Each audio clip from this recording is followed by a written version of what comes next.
Hi guys, today I wanted to tell you about two extensions that I have used and have found exciting to have in the classroom for either students or for yourself and ways to utilize them for both. The first extension that I've downloaded is called Grammarly. It's up here. My extensions are always up to the side of my URL bar. This green one right here, when I click on it, it shows that it's ready for Chrome, everything's checked on. And what it does is when you're working in Google Docs, I've kind of typed some sentences that I've seen some of my students work with. We're working on different parts of phonics. So as we're typing these sentences, these red underlines kind of show different things that are incorrect. So as we can go through, I want one of your pencils. You can kind of hover over it and it'll show you the correct spelling and it'll help you fix it. You don't have to click on it. You don't have to right click on it. All you have to do is hover over it. So thanks for coming to play. It gives you a couple options and we can kind of talk with the students about how to figure out which one is the more appropriate one. So we can use this when students are typing. We can help them kind of catch their own errors and work in editing.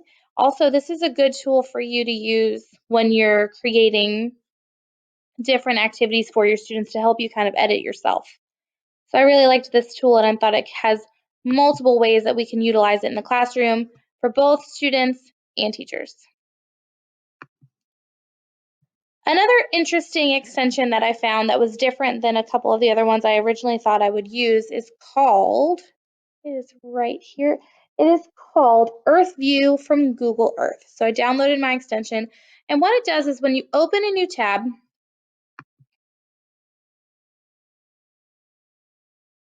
it shows you different places around the world through Google Earth. So it shows that satellite view.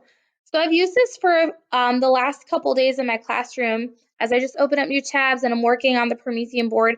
And it's interesting for the students, they know where to look now and to find different places. So as you open new tabs, it shows you new places automatically. So it gets that conversation of showing a world view and helping students see them or see the world in a different lens. So I thought that was something that was really interesting, and my students have really come to enjoy it. And they like to look at the different places and different pictures that our new extension from Google Earth will show us.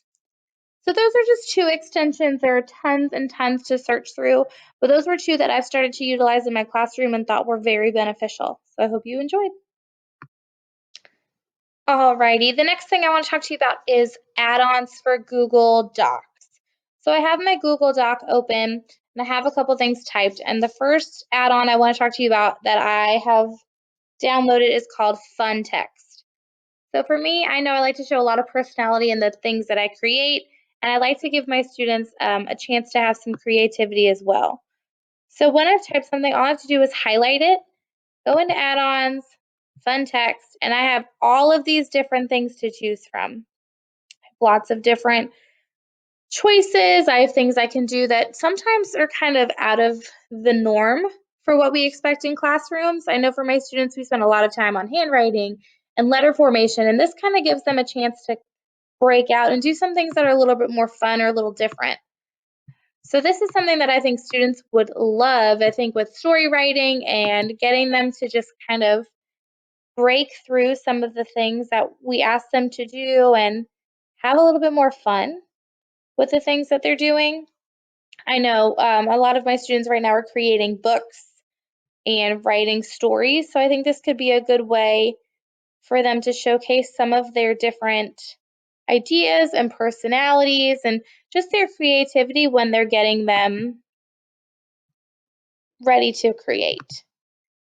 So that is my first add-on. It's called Fun Text. The next tool or the next add-on that I wanted to show you is the highlighting tool. I love the highlighting tool. I think we can use it in a ton of different ways.